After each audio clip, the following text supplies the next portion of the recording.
পৃথিবীর কোন 5 স্টার হোটেলে গিয়ে আপনি সেই স্বাদ পাবেন না মায়ের হাতের রান্নায় যে স্বাদ আছে। আপনি যদি মাকে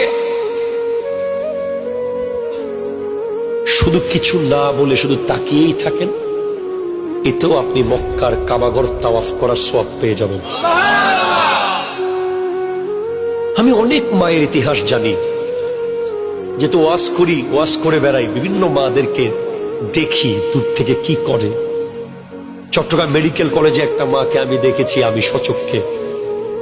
আমার আব্বা ছিল হার্টের প্রবলেম নিয়ে, আমি রাত্রে মেডিকেলে ছিলাম। পাশের বেটে একটা মা একটা প্রতিবন্ধী সন্তান নিয়ে সারা রাত। ওই সন্তান জীবনে কোনোদিন 1 পয়সা কামায়া দিবে সুযোগ নাই, কিন্তু সারা রাত মা পাশে বসে আছে।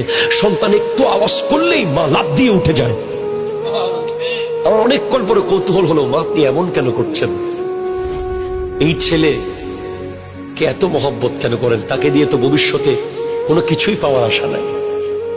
মা বলছে, আমার ছেলে আমাকে কিছু দিতে না পারলেও আমাকে যে মা ডাকতে পারে, আমি যে বুঝতে পারি আমার একটা মা, আমার একটা ছেলে আছে।